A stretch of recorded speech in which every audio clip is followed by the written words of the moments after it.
শহীদ হয়েছে। হাসিনা পালিয়ে গেল, বাংলাদেশের মাটিতে হাসিনা সহ তার দোষদের বিচার করতেই হবে।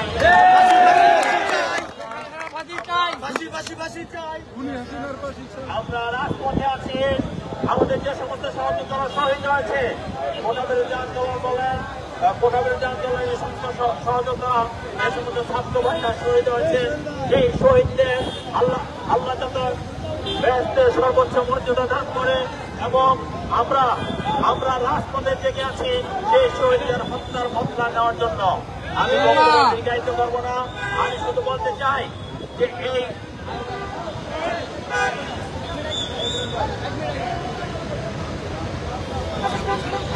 আমরা এই বৈষম্য বিরোধী আন্দোলনে বৈষম্য বিরোধী আন্দোলন কাজটা থেকে করতেছি না। আমরা বৈষম্য বিরোধী আন্দোলন শুরু করছি 2008 থেকে। সেই তখন থেকে আমাদের অনেক ছাত্র নেতা, যুব নেতা, বিএনপি নেতাকে হত্যা করা হয়েছে, গুম করা হয়েছে। সেখান থেকে আন্দোলনে দানা বেঁধেছে। 2018 সনে এই বৈষম্য বিরোধী আন্দোলন শুরু হয়েছে আমাদের ছাত্র ভাইদের নেতৃত্বে। এই ছাত্র ভাইদের নেতৃত্বে বৈষম্য বিরোধী আন্দোলন শুরু হয়েছে। এখন যখন দেখেছে হাসিনা আর কোনোভাবে পার পাচ্ছে না, তখনই আমাদের ছাত্র সহযোগীদের গুলি করে রাজপথে হত্যা করেছে। আমরা প্রতিটি হত্যাকাণ্ডের নিন্দা জানাই, শুধু নিন্দা জানাই শেষ করতে চাই না। আমরা প্রতিটি হত্যাকাণ্ডের বিচার বাংলাদেশের মাটিতে হবে, সেই প্রতিশ্রুতি আমরা দিচ্ছি ইনশাআল্লাহ। বাংলাদেশ খনি হাসিনা এই 16 বছরে ধ্বংস করে ফেলেছে। এই খনি হাসিনা বাংলাদেশকে ধ্বংস করে ফেলেছে। আমাদের লক্ষ লক্ষ নেতাকর্মী মামলা দিয়েছে, হাজার হাজার নেতাকর্মী গুম হয়েছে, খুন হয়েছে। সমস্ত হত্যাকাণ্ডের বিচার বাংলাদেশের মাটিতে করতে হবে। এই এলাকায় যে সমস্ত আওয়ামী সন্ত্রাসী বাহিনী ছিল, তারা সবাই পালিয়ে গিয়েছে।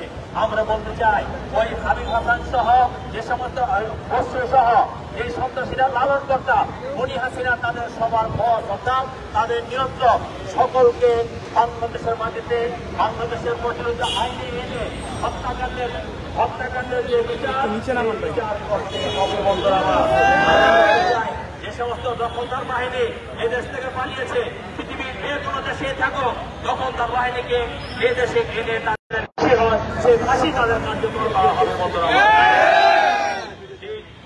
গত 16 বছরে এদেশের মানুষ অনেক অন্যায় অত্যাচারের সম্মুখীন হয়েছে, অন্যায় অত্যাচার সহ্য করেছে। আমরা বলতে চাই এই ছাত্র সমাজের আন্দোলনের মাধ্যমে, আমাদের আন্দোলনের মাধ্যমে যে বর্তমান যে গণতান্ত্রিক বাংলাদেশ আসছে, এই বাংলাদেশ রক্ষা করার জন্য আমরা সবাই প্রতিশ্রুতিবদ্ধ। আমরা বলেছি যে অতীতকে আমরা চিন্তা করবো না, আগামী দিনে আমরা এগিয়ে নিয়ে যাব। বাংলাদেশের মানুষ যাতে একটি সুন্দরভাবে নিঃশ্বাস ফেলতে পারে, সেই কারণে আজকে যে অন্তর্বর্তীকালীন সরকার আছে তারা কাজ করে যাচ্ছেন। আমরা তাদেরকে সহযোগিতা করছি। আমরা বিশ্বাস করি অতি অল্প সময়ের মধ্যে তারা একটি সুন্দর পরিবেশ সৃষ্টি করে, একটি গণতান্ত্রিক পরিবেশ সৃষ্টি করে বাংলাদেশে জনগণের ভোটে নির্বাচিত সরকারের হাতে ক্ষমতা হস্তান্তর করবে। তবে আমরা বলতে চাই এখানে মাঠে সেনাবাহিনী সহ যে সমস্ত আইন শৃঙ্খলা রক্ষাকারী বাহিনী আছে তাদের উদ্দেশ্যে আমরা বলতে চাই, আপনারা অন্তর্বর্তীকালীন সরকারের নির্দেশনা অনুযায়ী যে দলেরই হোক সন্ত্রাসীদের কোনো দল নেই। সন্ত্রাসীদেরকে ধরে আইনের আওতায় এনে প্রচলিত আইনে তাদের বিচার করুন। আর যারা হত্যাকাণ্ডে ঘটিয়েছে তারা বাংলাদেশের মাটিতে যেখানে লুকিয়ে থাকুক, বাংলাদেশের বাইরে যেখানে লুকিয়ে থাকুক, তাদেরকে এনে আমাদের যে কোমলমতি ছাত্র ভাইরা হত্যার শিকার হয়েছে সেই হত্যাকাণ্ডের বিচার করতে হবে। বন্ধুরাবাদ, আমি বলতে চাই আমাদের প্রিয় নেত্রী যেরকম খালেদা জিয়া, আমাদের নেতা জনাব তারেক রহমান বলেছে যে সমস্ত ছাত্র বন্ধুরা হত্যা হয়েছে, আমাদের সন্তানরা, ঘরের শিশুরা ঘুমিয়ে আছে, সেই শিশুরা হত্যাকাণ্ডের শিকার হয়েছে।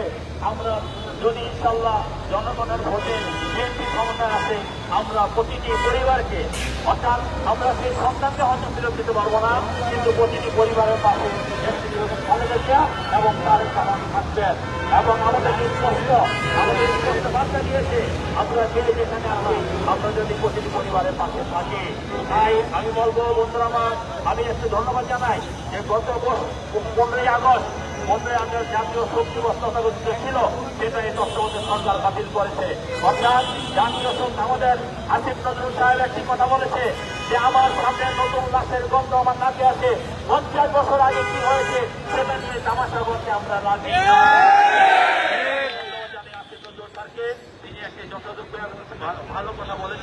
অর্থাৎ জনগণের মনের অন্তরের কথা তিনি বুঝতে পেরেছেন। যাই হোক বন্ধুরা, আমি বক্তব্য দীর্ঘায়িত করবো না। আমি শুধু বলতে চাই, কোন সন্ত্রাসীদের ঠাঁই বাংলাদেশে হবে না।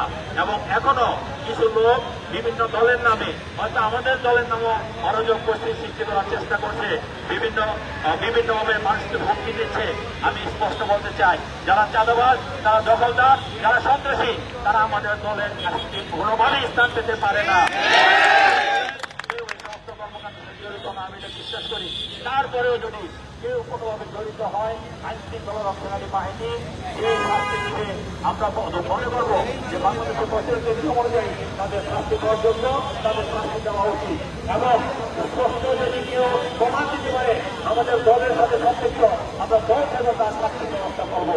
আমরা সারা দেশে মাইকি করিয়েছি, ঢাকা শহরে মানুষ যাতে ভালো থাকতে পারে, নামে যাতে কেউ কোনো অরাজক সৃষ্টি করতে না পারে।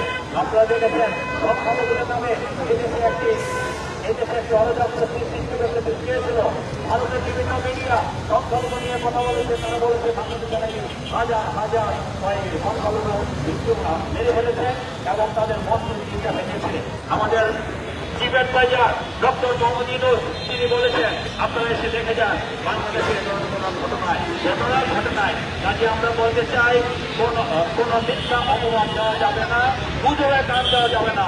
যেটা সত্যি সেটা বলতে হবে, যেটা মিথ্যা সেটা মিথ্যাই বলতে হবে। কাজে আমি বক্তব্য দিয়ে আপনাদের সকলকে ধৈর্য ধরে অনুরোধ করছি। খালেদা জিয়া তারেক রহমান যখন এই রাজ্যে আমরা তাদের কাছে ঐক্যবদ্ধভাবে পাশে থেকে উনি হাসিনা যে অপকর্ম করেছে, দুর্নীতি করেছে, লুটপাট করেছে, আমাদের ভাইদের খুন করেছে, আমাদের বিরুদ্ধে অবৈধ মামলা দিয়েছে, আমাদের এখানে যারা আছে সবাই সাথে পড়ত বাংলাদেশের না হওয়া পর্যন্ত আমরা রাষ্ট্র শান্ত বিচারের জন্য এবং দেশ করার জন্য করে যাবো, তাদের সহযোগিতা করে যাবো। এই সকলকে ধন্যবাদ জানিয়ে আমার বক্তব্য ব্যক্ত করছি।